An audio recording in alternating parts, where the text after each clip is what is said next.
하나님이 찾으시는 예배자라는 제목으로 은혜의 말씀을 나누겠습니다.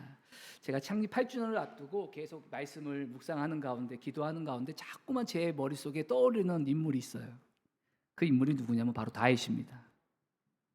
성경에는 많은 믿음의 인물들이 있지만 하나님께서 다윗을 가르쳐 어떻게 얘기했죠? 내 마음에 맞는 사람이다. 그리고 지금까지 이스라엘 역사상 가장 존경받고 가장 본받고 싶은 인물이 누구예요? 이스라엘 사람들에게 다윗이에요. 다윗은 하는 것마다 하나님이 함께 하셔서 형통하게 하셨고 복이 되게 하셨어요. 그러면서 제 마음에 이런 질문이 생긴 거예요. 하나님은 다윗을 무엇을 그렇게 기뻐하셨을까? 다윗의 어떤 모습을 보셨기에 하나님께서 내 마음에 합한 사람이다, 마음에 맞는 사람이라고 하셨을까? 그래서 앞으로 몇 주 동안에 이 다윗에 대해서 우리가 좀 주일날 허락하는 대로 좀 함께 살펴보려고 하는데요. 단순히 이 위대한 한 사람의 이야기를 우리가 공부하려고 하는 게 아닙니다. 이 다윗의 삶을 통해서 하나님께서 어떤 사람을 기뻐하시는지, 또 우리가 어떻게 하면 하나님의 마음에 맞는 사람으로 살아갈 수 있는지를 우리가 좀 배우려고 합니다. 오늘 첫 걸음이 바로 이 본문 이 사무엘상 16장인데요. 오늘 말씀의 배경은요, 사무엘이 거듭된 게 계속해서 실패한 이후에 하나님께서 새로운 한 사람을 준비하시는 첫 도입 부분이에요. 이게 사무엘상 16장이거든요. 바로 그렇게 시작을 하는데 다시 한번 1절 볼까요? 우리 1절 말씀 같이 읽겠습니다. 시작. 사울을 버려 이스라엘 왕 되지 못하게 하였거늘 내가 그를 위하여 언제까지 슬퍼하겠느냐? 너는 뿔에 기름을 채워 가져가라. 여러분, 사울의 실패는요, 한 사람의 단지 실패가 아닙니다. 왕의 실패이기 때문에 이 실패는 다 이스라엘 전체에 영향을 미쳤어요. 그런데 여러분, 사울의 이 말씀을 쭉 보면 여러분도 아실 거예요. 사울의 반복된 실패는요, 한 가지 문제가 계속 나와요. 여러분, 사울을 잘 보면요, 하나님의 말씀을 들었지만 항상 사울은 또 누구의 말을 들어요? 누구를 의식해요? 사람을 의식해요. 그리고 자기의 체면을 생각을 합니다. 그래서 온전히 순종하지 못해요. 하나님보다 사람들의 시선을 더 의식했고 하나님의 말씀보다 자기 생각과 자기 뜻을 앞섰던 사람이 바로 사울이었어요. 결국 사울의 문제는 어떤 문제였냐면 마음의 문제였던 거예요. 그 마음이 온전히 하나님을 향하지 못하니 여러분, 순종도 온전하지 못했던 겁니다. 그런 사울을 바라보는 이 사무엘의 마음은 여러분 얼마나 아팠을까요? 여러분, 사무엘이 기름을 부어서 좀 사울 왕이 됐잖아요. 자기가 기름 부은 왕이 어떻게 된 거예요? 점점 무너지는 겁니다. 무너졌어요. 더구나 여러분, 사울도 처음부터 이런 사람이 아니었어요. 처음에는요, 겸손한 사람이었어요. 그런데 그 사람이 점점 무너지는 겁니다. 사무엘이 그렇게 얘기를 해도 안 듣는 거예요. 이 무너지는 사울을 보면서 사무엘의 마음이 얼마나 안타까웠을까요? 그때 하나님께서 말씀하시는 거예요. 여기 주황색으로 되어 있잖아요. 내가 그를 위하여 언제까지 슬퍼할래? 사울의 실패를 보고 사무엘이 슬퍼하는 건 당연하죠. 근데 여러분, 슬퍼하는 것과 슬픔에 계속 머무르는 건 다른 겁니다. 혹시 이 자리에 슬픔에 계속 몇 날, 몇 주, 몇 달을 머무는 분들이 있다면 그 슬픔의 자리에서 일어나길 축복합니다. 네. 하나님께서 사무엘의 시선이 실패한 사울에게서 하나님께서 준비하신 다음 사람에게 돌리세요.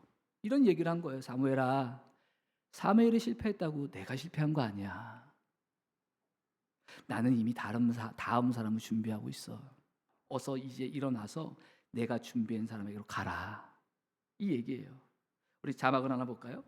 그래서 우리 이것을 보면서 여러분, 사람은 실패해도요, 하나님은 실패하지 않으십니다. 할렐루야. 사람이 무너져도 하나님의 역사는 끝나지 않아요. 여러분, 꼭 잊지 마세요. 사무엘의 눈에는 실패한 사울만 봤지만 하나님의 눈에 이미 다음 사람을 보고 계셨던 거예요. 그래서 하나님 말씀하시는 거예요. 뿔에 기름을 채워서 얼른 가라. 얼른 슬픔에만 머무지 말고 내가 준비한 일을 다시 일어나라고 하시는 겁니다. 근데 여러분 사무엘이 뜻밖의 반응을 하잖아요. 2절이에요. 2절 말씀 같이 읽습니다. 시작. 사무엘이 이르되 내가 어찌 갈 수 있으니까 사울이 들으면 나를 죽이리이다. 사무엘이 두려워합니다. 왜 두려워할까요? 사무엘은요 사울이 어떤 사람인지 알았어요. 여러분 사울 왕은 어떤 사람이냐면 굉장히 그죠? 자기 체면과 자기 아주 중심적인 그죠? 자기에게 좋지 않는 얘기를 하면은 자식까지 죽이려고 했던 사람이 사울 왕이었단 말이에요. 그러니까 너무나도 이 사울에 대해서 너무 잘 알고 있었기 때문에 지금 사울 왕이 아직 왕에 있어요. 근데 다른 사람한테 기름을 부은다. 이거 만약에 사울이 안다 그러면은 이 사무엘이 어떻게 위험하다. 목숨이 날아갈 수도 있는 거거든요. 이게 사울에게는 반역처럼 보이는 거잖아요. 그러니까 이 사무엘의 두려움은 근거 없는 두려움이 아닌 거예요. 근데 저는 여기서 오히려 저한테는 위로가 됐어요. 왜냐하면 사무엘 같은 선지자도 두려워하는 겁니다.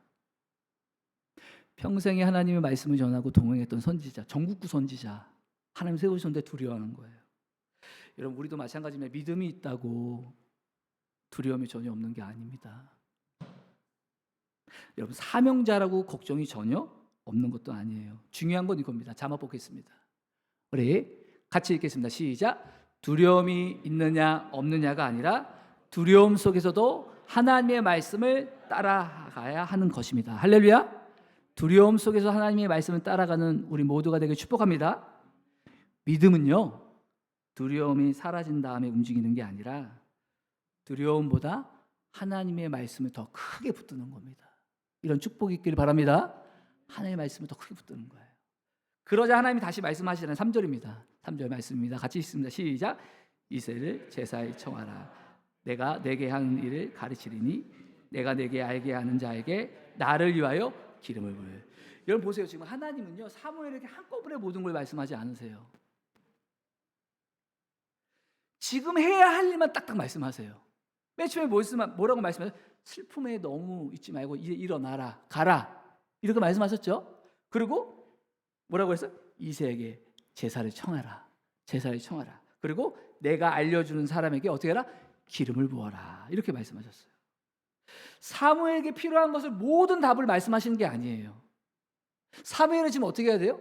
지금 들은 그 말씀에 순종해야 되는 겁니다. 여러분 우리도 마찬가지입니다. 우리도 앞으로 내 앞에 무슨 일이 일어날지 아는 분이 있습니까? 없어요. 그러나 오늘 하나님께서 이 시간을 통해서 내게 주시는 말씀, 또 이미 내게 맡겨주신 그 일들, 그 사명들이 있어요. 그 일 한 걸음 한 걸음에 우리가 무엇을 해야 돼요? 순종해야 될 줄 믿습니다. 책임을 다해야 될 줄 믿습니다. 그래서 우리는 오늘도 이렇게 기도를 해야 되는 거예요. 하나님, 제 앞에 있는 모든 미래를 보여주지 않아도 하나님 괜찮습니다. 다만 오늘 제가 순종해야 할 한 걸음을 내게 깨닫게 해주시고 내가 그 말씀에 순종할 수 있도록 도와주세요. 아멘? 이게 믿음이에요. 이게 신앙생활입니다. 여러분 자막을 볼까요? 같이 읽겠습니다. 시작. 말씀하시는 하나님을 믿고 한 걸음씩 대신 믿음은요 모든 것을 알고 출발하는 게 아니에요. 말씀하시는 하나님을 믿고 한 걸음씩 가는 거예요. 성도들 중에 보면 교인들 중에 보면 자꾸 미래의 일들을 끌어서 염려하시는 분들이 제일 안타까워.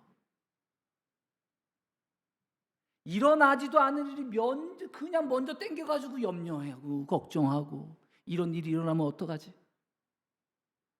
여러분 내일 일이 미리 끌어당겨서 여러분 걱정하지 마세요. 오늘 하나님께서 내게 말씀하시는 것이 무엇인지, 내게 오늘 순종해라고 하는 그 한 걸음이 무엇인지 그걸 듣고 그걸 붙들고 그렇게 한 걸음씩 나아가길 축복합니다. 하나님은요 여러분 보세요, 모든 길을 한꺼번에 보여주시지 않아요. 어떤 사람에게 보여주시지 않습니까?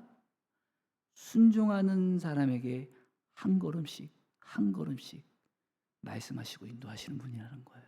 사무엘을 그렇게 인도했어요. 이제 사무엘이요 하나님 말씀에 순종하여 베들레헴으로 갑니다. 4절입니다. 4절 말씀 같이 읽겠습니다. 시작. 성읍의 장로들이 떨며 그를 영접하여 이르되 평강을 위하여. 여기서 제일 중요한 포인트가 여러분, 사무엘이 어떻게 했다? 여호와의 말씀대로 행하. 이게 진짜 중요한 포인트예요. 사무엘은 두려웠잖아요. 근데 말씀을 따라갔어요. 두려움이 없어서 순종한 게 아니라 두려움이 있었지만 하나님의 말씀대로 행했다는 거예요. 이게 믿음이에요. 이게 믿음이에요. 근데 이제 사무엘이 베들레헴에 도착했는데 이제는요, 이 장로들이 긴장을 하고 있어요. 성읍 장로들이 떨었다고 그러잖아요. 왜냐하면 전국구 하나님의 선지자가 사무엘이 갑자기 나타난 거예요. 그러니까 겁이 나죠. 우리 마을에 무슨 일이 있나? 안 좋은 일이 있나? 그래도 뭐라고 물어보니까 평강을 위하여 오시나이까? 무슨 말이에요? 사무엘 선지자님, 좋은 일로 오셨습니까? 이렇게 물은 거예요. 그래서 사무엘이 대답하자. 이게 5절이에요. 5절 같이 있습니다. 시작. 평강을 위함이라. 내가 여호와께 제사하러 왔으니 스스로 성결하게 하고 와서 나와 함께 제사하자고. 뭐예요? 좋은 일로 온 거다. 그러고 나서 이새와 아들들을 제사에 초청을 합니다. 그러고 나서 여러분 이제 본문에 이제 보면 이제 핵심적인 이야기 나오잖아요. 결정적인 장면은 이새의 아들들이 사무엘 앞에 한 사람씩 섭니다. 그러고 나서 사무엘이 첫 번째 아들 엘리압을 보는 순간, 첫째 아들 엘리압을 보는 순간 이런 생각을 해요. 6절입니다. 6절 같이 읽겠습니다. 시작.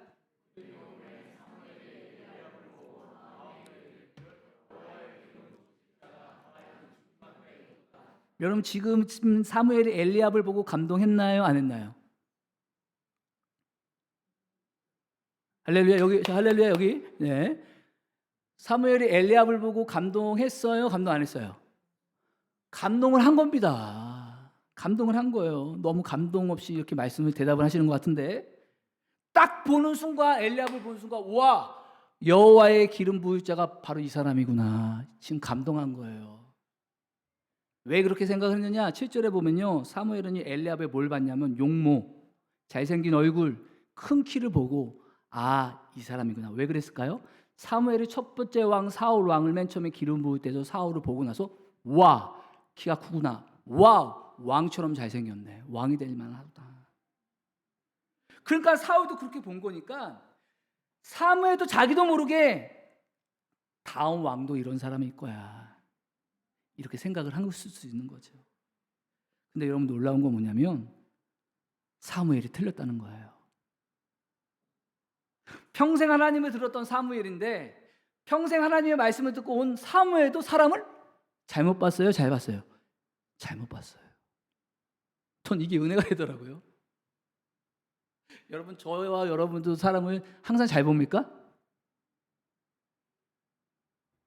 우리도 사람을 첫인상만 보고 사람을 판단할 때가 많잖아요. 외모만 보고 와, 저 사람은 믿음이 좋을 것 같다. 와, 저 사람 기도하는 거 보니까 저 사람은 믿음이 축출한 것 같아. 또 어떤 분들은 학력을 보고 이 사람 공부 많이 했네. 스펙이 좋네. 또 와, 말하는 거 봐봐. 와, 잘한다. 그러면서 우리는 어때요? 빨리 결론을 내려요.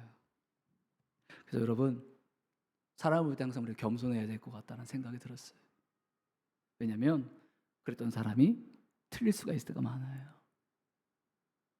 여러분 그래서 우리는 내가 사람을 잘못 볼 수 있다라는 것을 먼저 인정할 수 있어야 됩니다. 인정할 수 있어야 돼요.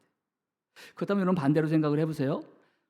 내가 다른 사람을 잘못 볼 수도 있지만 다른 사람이 나를 어떨 수 있다?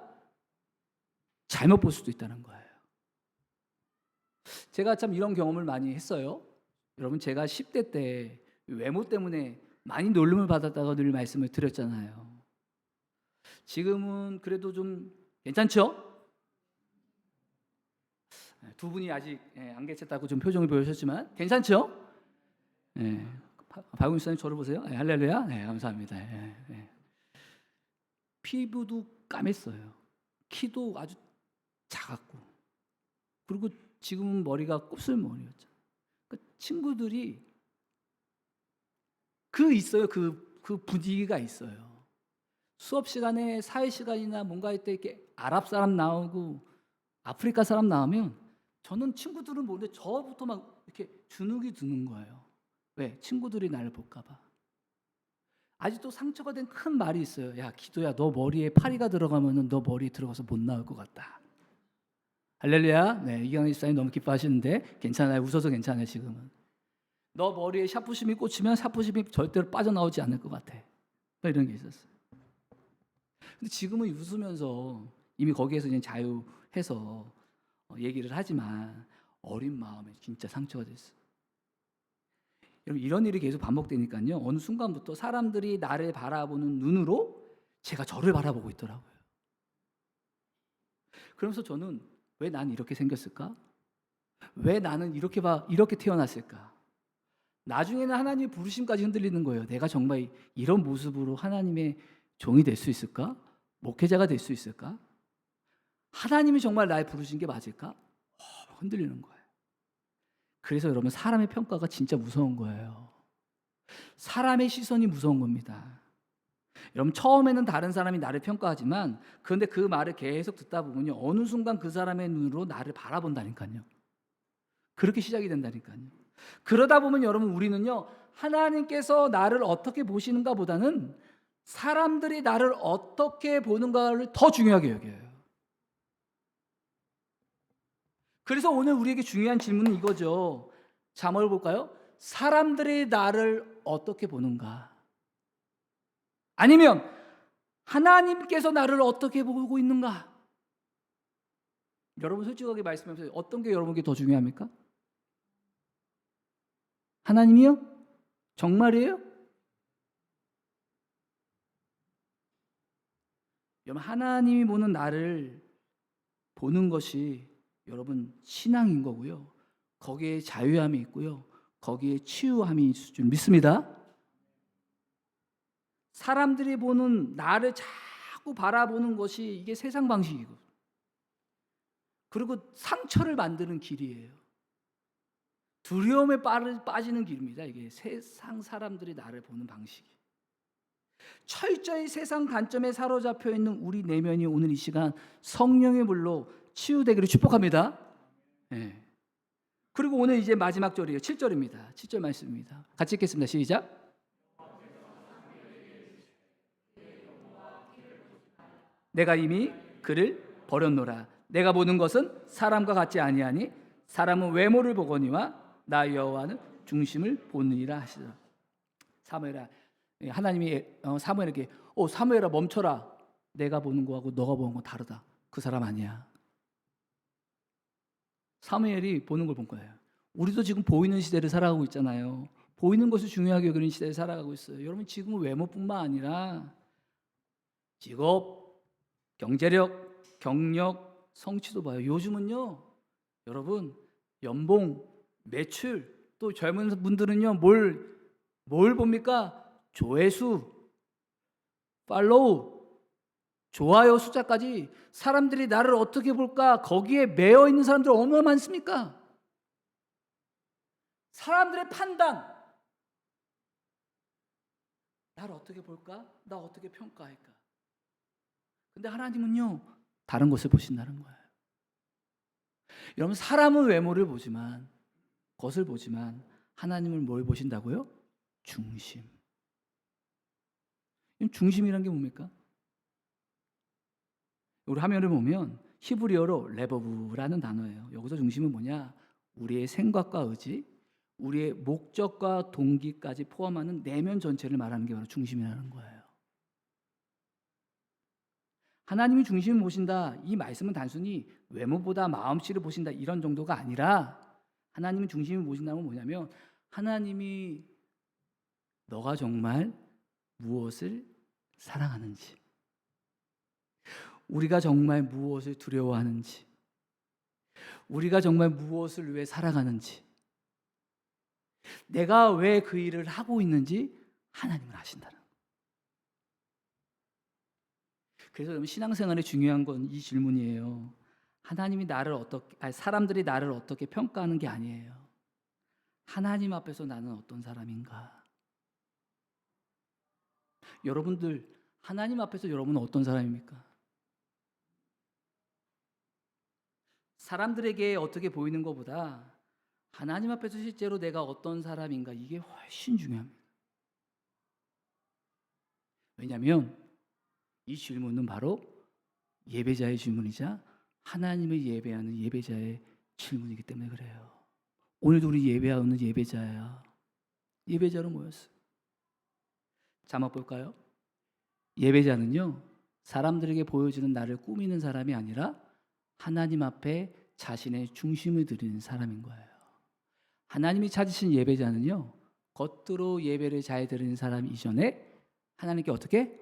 온 마음을 드리는 사람이에요. 할렐루야. 근데 여기서 한 가지 질문이 생기죠. 그럼 여러분, 하나님께서 정말 내 중심을 다 보고 계신다면 지금 여러분 마음에 무엇을 보고 계실까요? 이런 말이 있잖아요. 10길 물속은 알아도 한 길 사람 속은 모른다. 우리는 다른 사람의 속마음을 알 수가 없죠.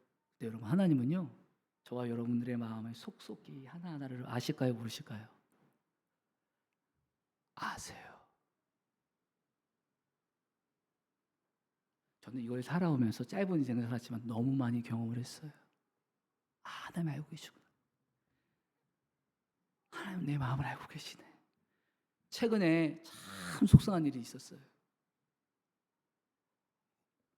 누구에게도 말하지 못하고 새벽 이 강단에서 무릎을 꿇고 하나님께, 하나님 정말 속상합니다. 막 울면서 막 눈물이 나는 거예요. 막 아마 그날 새벽 예배 드린 분도 목사님 무슨 일 있나, 왜 이렇게 하염없이 우시나. 근데 저만 우는 게 아니라 저쪽에 있는 아내도 막 펑펑 우는 거예요. 속상한 거죠. 하나님 너무 속상합니다. 마음이 아픕니다.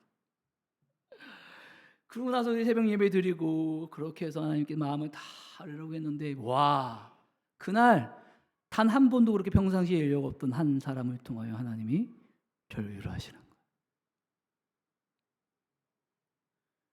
또 하루 뒤에는 한 부부가 저를 찾아왔어요. 교회에 있는데 또 저를 위로하는 거예요. 마치 하나님이 제게 이런 말씀하는 것 같았어요. 기도야, 내가 내 마음을 알고 있어.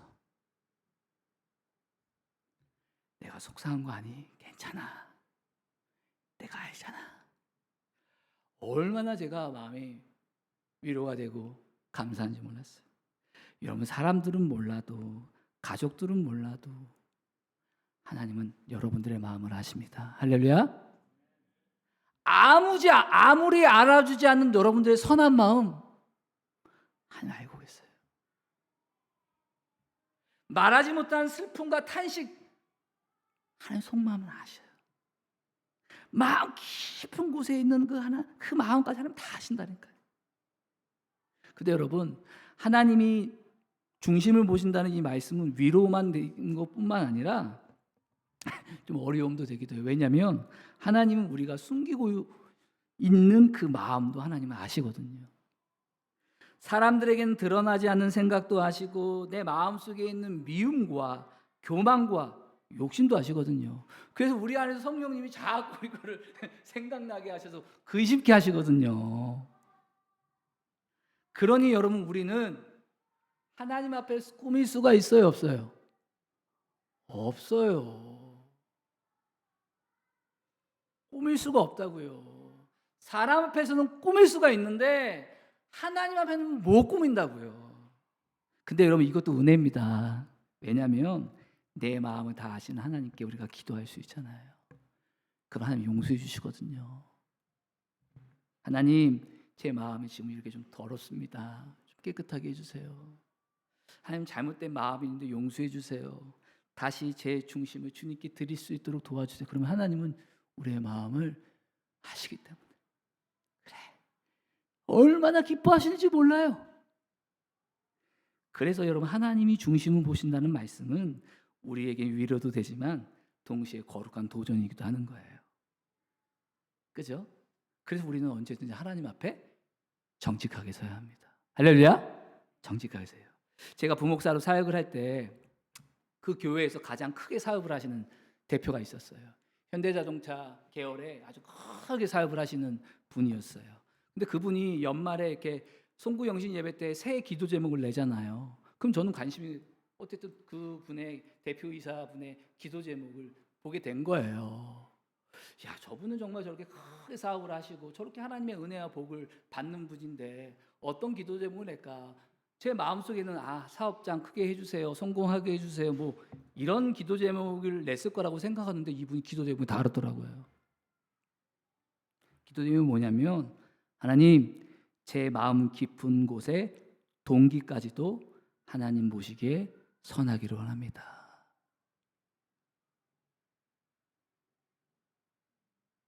제가 이분의 기도 제목 보고 울림이 받았어요. 마음에 울리는 거예요. 이분은 알구나. 그래서 다른 거구나. 하나님, 저 마음 깊은 동기까지도 하나님 보시기에 선하게 원합니다. 그러니까 하나님이 내가 겉으로만 보여주는 것, 이것만 보는 게 아니라 내 마음에 사업을 하는 동기와 목적을 다 아신다는 걸 아는 거예요. 그럼 여러분, 사람들에게 보이는 삶만 관리하지 마세요.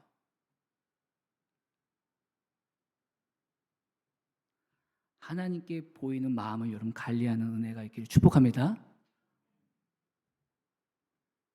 하나님 앞, 사람 앞에서 좋은 사람이 되는 것보다 하나님 앞에서 진실한 사람이 돼야 돼요. 사도 바울이 다윗에 대해서 이렇게 얘기를 하잖아요. 사도행전 13장 22절이에요. 같이 읽겠습니다. 시작.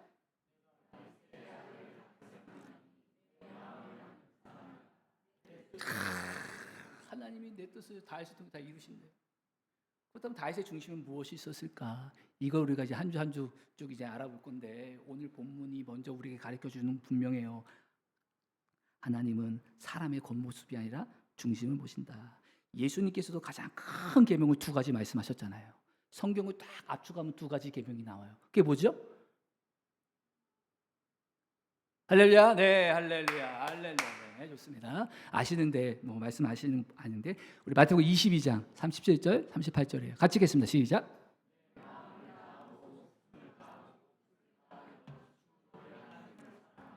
내 이웃을 내 자신과 같이 사랑하라 하셨으니. 아멘. 첫 번째 큰 계명이 뭐예요? 하나님을 온 마음으로 사랑하라. 할렐루야. 이 첫 번째 계명이에요. 두 번째 계명이 뭐예요? 내 이웃을 내 자신과 같이 사랑하라는 거예요. 그럼 여러분, 이웃을 사랑하는데 어떻게 사랑하라고요? 내 자신이 같이 내 자신을 사랑하는 것처럼 사랑하라는 거예요. 그러면 나 자신을 내가 사랑하는 게 어떻게 사랑하는 거예요? 내가 나 자신을 사랑하는 게 어떤 의미예요? 이웃을 내 자신같이 사랑하라고 하셨는데, 그러면 그리스도인으로서 내가 나 자신을 사랑한다는 게 어떤 말이에요? 장을 볼까요? 세상이 들이대는 거울 앞에서 나를 세우는 것이 아니라, 바라보는 것이 아니라 하나님의 거울 앞에, 하나님의 말씀 앞에 나를 세우고 나를 바라보는 게 그리스도로서 나를 사랑하는 방법이에요. 사람들이 나를 어떻게 평가하는 게 아니라 하나님께서 나를 어떻게 보시는가를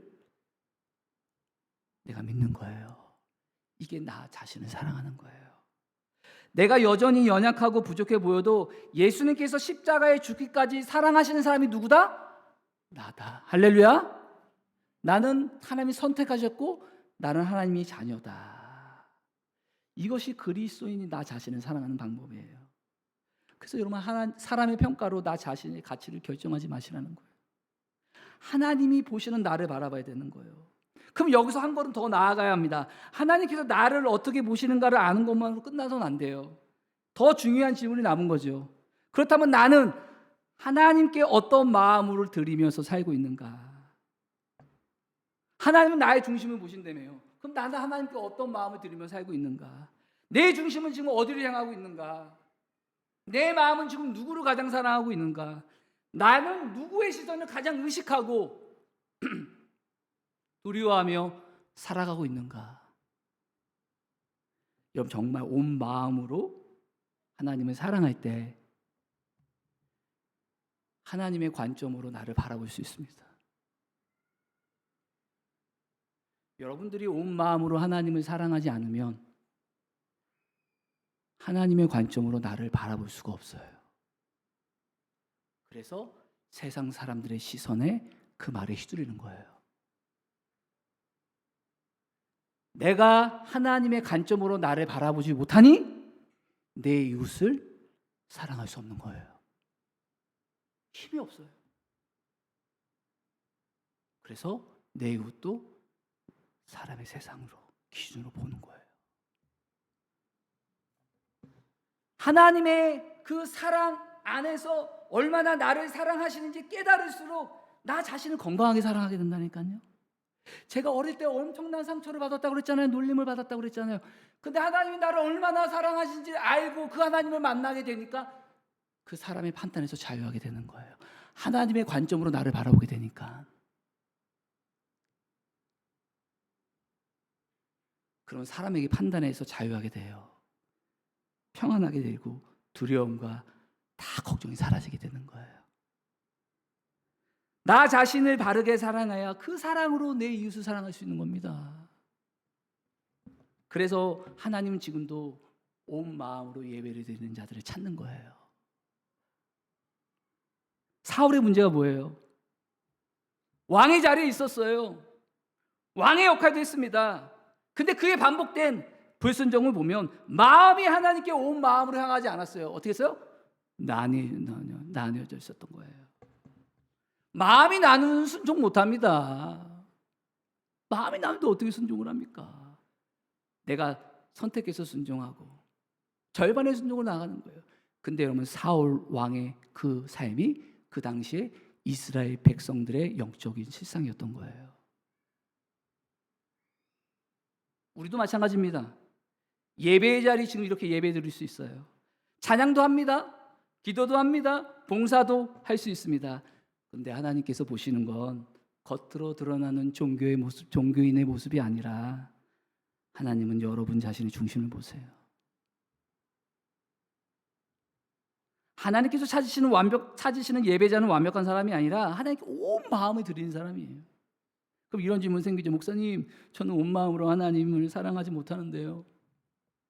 맞아요. 우리가 얼마나 많이 넘어집니까? 얼마나 마음이 나눕니까? 하나님을 사랑한다고 하면서도 사람들의 인정을 더 원하고 또 하나님 믿는다고 하면서도 내 생각, 내 뜻을 더 붙들 때가 많아요. 그렇다면 이렇게 나뉘고 흔들리는 마음, 우리가 어떻게 이 마음으로 하나님께 나아갈 수 있습니까? 어떻게 나아갈 수 있어요? 그래서 예수님이 필요한 거예요. 할렐루야. 우리가 완전한 마음을 드렸기 때문에 하나님께 받아들이기가 아니에요. 예수님께서 우리를 먼저 사랑하시고 십자가에서 우리를 위해서 자신의 몸을 온전히 던지셨어요. 우리가 온 마음으로 예배를 잘 들어서 하나님의 자녀가 된 거 아닙니다. 예수님의 십자가 은혜로 하나님의 자녀가 되었기 때문에 이제 우리의 온 마음을 주님께 드릴 수 있게 된 겁니다. 아멘? 이 순서가 중요한 거예요. 예배는요, 하나님의 사랑을 얻기 위한 방법이 아니라, 얻기 위해서가 아니라, 예배는요, 이미 우리가 받은 사랑에 대한 우리 응답인 거예요. 이미 하나님의 사랑을 받은 우리가 하나님께 드리는 응답이 예배인 거예요. 그래서 우리의 고백이 이게 돼야 돼요. 주님께서 먼저 저 같은 죄인을, 저 같은 정말 죽을 수밖에 없는 죄인을 먼저 사랑하셨으니 이제 제 온 마음을 다해 주님을 사랑하고 예배하겠습니다. 할렐루야. 이게 바로 하나님이 찾으신 예배자의 마음인 거예요.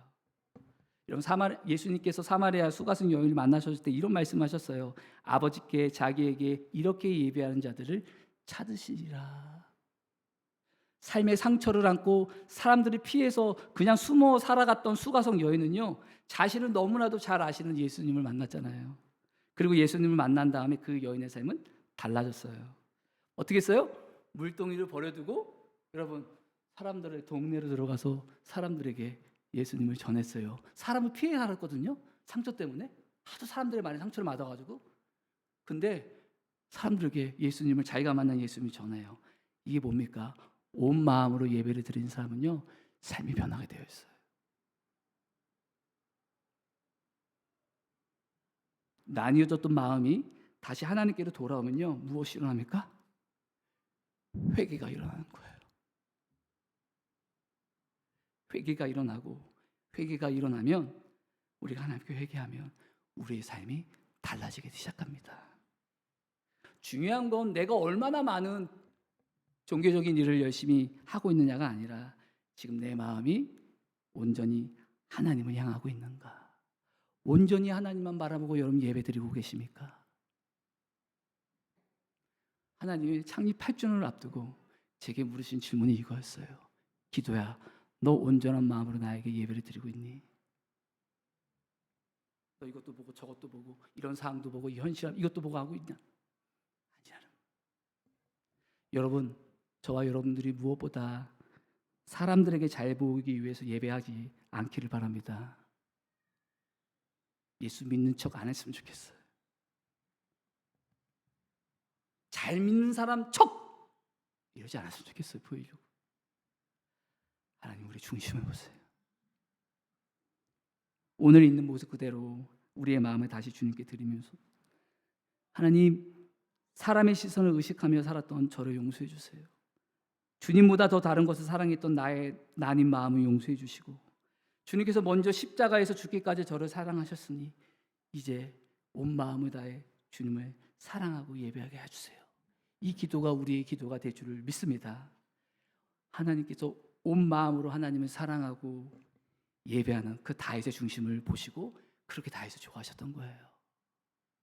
다윗은 그런 사람이었어요. 지금도 온 마음으로 하나님을 사랑하고 예배하는 하나님, 그 예배자를 찾으십니다. 그 예배자가 오늘 이 자리에 있는 저와 여러분 한 사람이 되었으면 좋겠어요. 그런 은혜와 그런 복이 우리 교회에 이 자리에 있는 모든 분들에게 있기를 주님의 이름으로 축원합니다.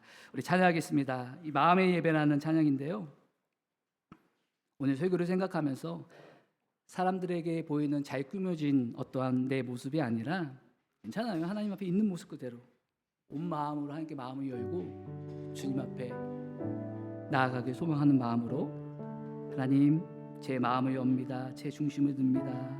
다시 그러한 마음의 예배자가 되게 하소서. 이런 마음으로 우리 함께 부르겠습니다.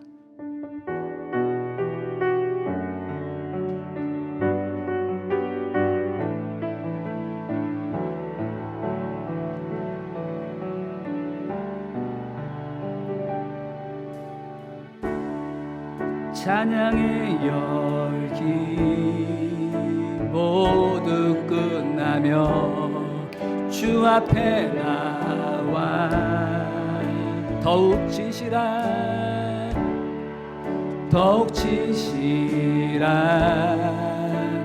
예배, 누구를 향한? 주님을 향한. 아멘. 노래 이상의 노래, 내 마음 깊은 곳에 주께서 원하시는, 우리의 온 마음을 원하시는 주님, 화려한 음악보다 뜻없는 열정, 중심을 원하시죠. 아멘. 주님께 드릴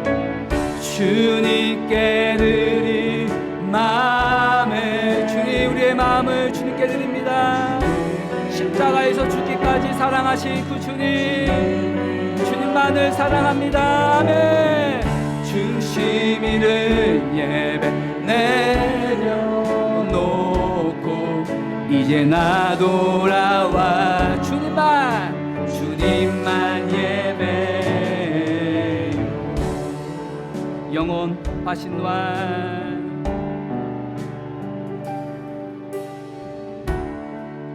영원하신 왕, 표현치 못할 주님의 종이, 가난할 때도 연약할 때도, 아멘, 가난할 때도 주님은 우리의 모든 걸 다 알고 계십니다. 아멘. 감사합니다. 노래 이상의 노래,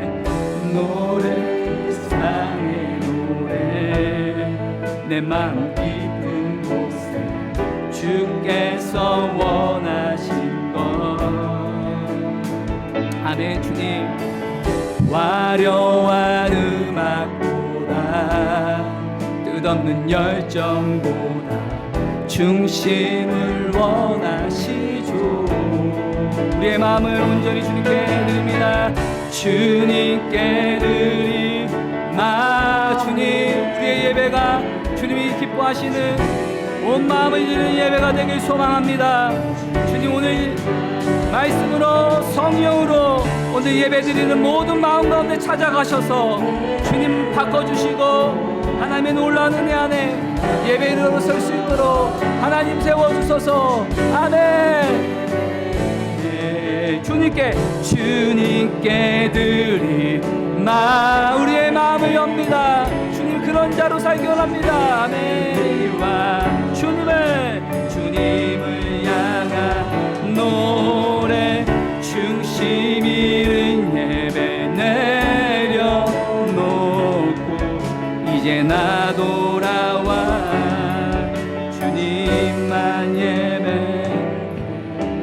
자, 넘겨주시면요, 오늘 주님께서 주신 말씀을 마음에 품고 우리 입술로 우리 함께 직접 고백하면서 우리 화면에 나오는 우리 기도문을 같이 읽으면서 우리 함께 기도하겠습니다. 같이 읽겠습니다.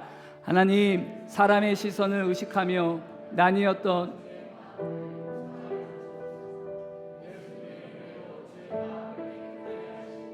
다시 주님께로 돌이켜 주옵소서.